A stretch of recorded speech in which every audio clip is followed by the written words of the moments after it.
So student यहाँ पे देखिए, आज हम दोबारा से 11th स्टैंडर्ड का एक बहुत ही इंपॉर्टेंट एक मतलब यहाँ पे टॉपिक देख रहे हैं जिसका नाम क्या है, सार्कोलॉजी। क्योंकि मेडिकल एग्जाम में आपके यहाँ पे बहुत ही इंपॉर्टेंट टॉपिक्स आते हैं जिसमें से एक इंपॉर्टेंट टॉपिक क्या है, सार्कोलॉजी। तो आज हम मसल्स के बारे में देख रहे हैं, आइए चलिए देखते हैं। मैंने सबसे पहले यहां पे लिखा सार्कोलॉजी।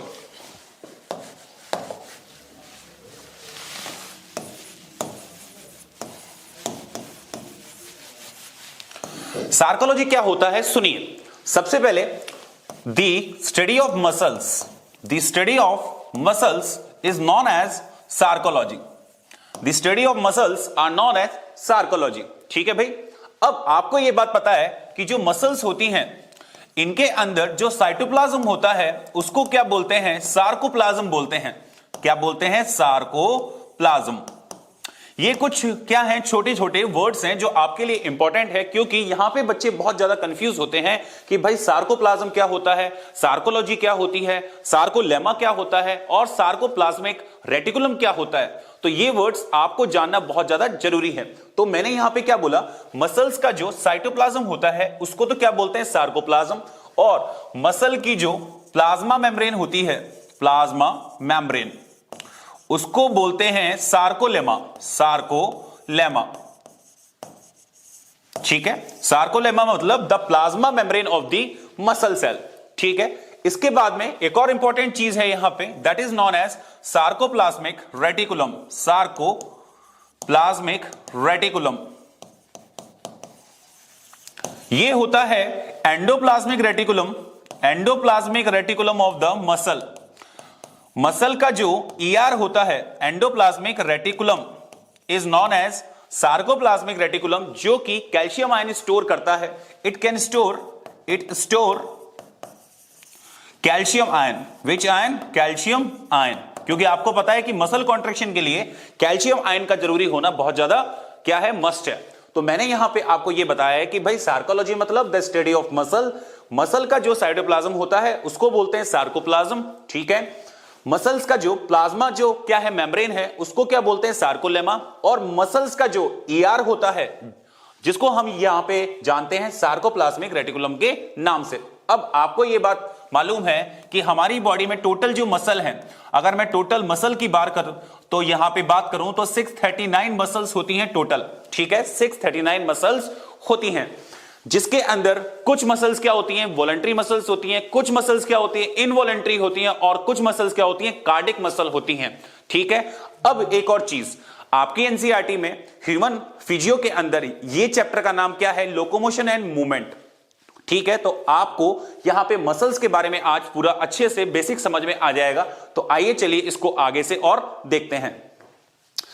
अब देखिए भाई, मैं अगर स्ट्रक्चर की बात करूं, मसल के स्ट्रक्चर की अगर मैं बात कर रहा हूं तो कुछ इस प्रकार से स्ट्रक्चर होता है मसल का, जिसके अंदर आउटर वाली जो लेयर होती है दैट इज एपीमाइसियम। एपीमाइसियम, तो जो ये एपीमाइसियम होती है ये बनी होती है फाइब्रस कनेक्टिव टिश्यू की। किसकी बनी होती है, फाइब्रस कनेक्टिव टिश्यू की।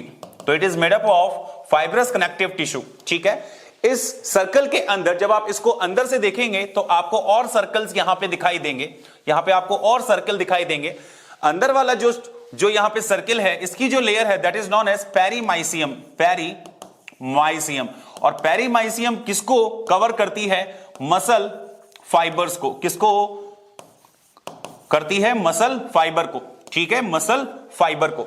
ठीक है। इसका मतलब जो पेरीमाइसियम होता है ये कवर करती है मतलब किसको, मसल फाइबर को। अब ठीक है, तो मसल फाइबर मतलब मसल सेल, मसल फाइबर मतलब मसल सेल। मसल फाइबर बोल दीजिए या फिर मसल सेल बोल दीजिए। अब यहां पे एक और इंपॉर्टेंट चीज आती है, मसल बंडल। मैंने यहां पे लिखा मसल बंडल्स। तो मसल बंडल्स को किस नाम से अपन जानते हैं, मसल बंडल को एनसीईआरटी बोल रही है फैसिकुलाई। क्या बोल रही है, फैसिकुलाई। ठीक है भाई, फैसिकुलाई। अब इसके अंदर और क्या होते हैं, छोटे छोटे सर्कल्स होते हैं, और छोटे छोटे सर्कल्स पाए जाते हैं कुछ इस प्रकार से। देखिए ये जो सर्कल है, इनके जो आउटर लेयर है उसको बोलते हैं एंडोमायोसियम। एंडोमायोसियम, तो एंडोमायोसियम। ठीक है। इसका मतलब इसके अंदर आपको बेटा क्या मिलेगा, मसल सेल मिलेगी। इसके अंदर जो सेल्स मिलेंगी, these cells are known as muscle cells, और इन्हीं को हम क्या बोलते हैं, मायोसाइट्स बोलते हैं। क्या बोलते हैं, मायोसाइट। अब यहां पे एक मसल और दूसरा जो मसल है, दोनों के बीच ये एक दूसरे से क्या होते हैं, कनेक्टेड होते हैं। इसका मतलब ये एक दूसरे से क्या है, कनेक्टेड है। तो दो मसल्स को जो जोड़ता है उसको क्या बोलते हैं, फैशिया बोलते हैं। क्या बोलते हैं, फैशिया बोलते हैं। तो ये डायग्राम आपकी एनसीईआरटी में भी है। तो आपको मसल का स्ट्रक्चर मैंने यहां पे बता दिया, जिसके अंदर आपने क्या देखा कि आउटर जो है कवर, उसको अपन मतलब किस नाम से जानते हैं, एपिमाइसियम। ठीक है, अंदर फिर और सर्किल्स हैं, उसको मतलब हम किस नाम से जानते हैं, पेरीमाइसियम। अब पेरीमाइसियम के अंदर आपको मसल बंडल्स मिलेंगे, जिनको अपन ने मतलब क्या बोला, फेसिकुलाई बोला। फिर और सर्किल जो है, ये और सर्किल्स हैं, इनको मैंने क्या बोला, मसल सेल बोला और मायोसाइट्स बोला। तो ये था स्ट्रक्चर ऑफ मसल। अब यहां पे सबसे इंपॉर्टेंट चीज ये है कि भाई जो मसल्स होती हैं उनकी चार मेजर क्या होती हैं, प्रॉपर्टीज होती हैं, कुछ इस प्रकार से। तो मैं अगर यहां पे प्रॉपर्टी की बात करूं, प्रॉपर्टीज, अगर मैं प्रॉपर्टीज की बात कर रहा हूं तो मसल्स की चार इंपॉर्टेंट क्या होती हैं, प्रॉपर्टीज होती हैं। Four major properties, four major property. एक होती है इलास्टिसिटी, एक होती है एक्सटेंसिबिलिटी,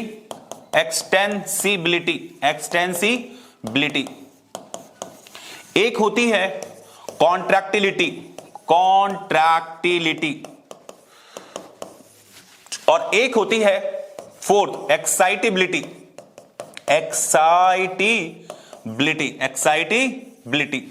तो इस प्रकार से चार मेजर प्रॉपर्टीज होती हैं मसल सेल की, जो आपको ध्यान में रखनी है। कई बार यहां से भी आपके मेडिकल एग्जाम में, नीट एग्जाम में क्वेश्चन आता है कि भाई मसल की चार इंपॉर्टेंट क्या है, प्रॉपर्टीज कौन कौन सी होती हैं।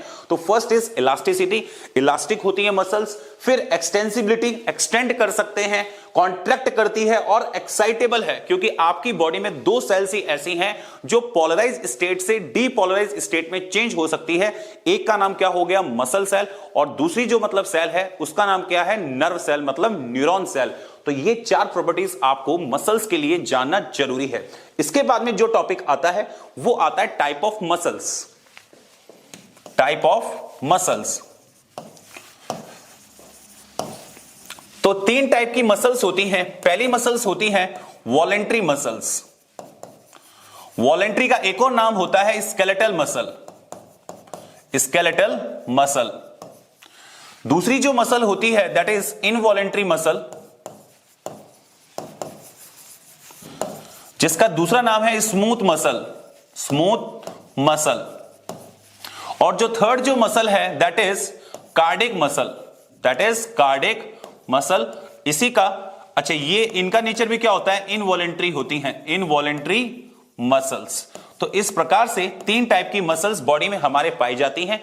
अब देखिए भाई, सिंपल सी बात है, हमारे जो लिम्स की मसल्स, हैंड की मसल्स जो होती हैं वो हमारे कंट्रोल में है। इसका मतलब वो मसल जो हमारे कंट्रोल में होती हैं उन मसल्स को हम किस नाम से जानते हैं, वॉलेंट्री मसल्स के नाम से जानते हैं।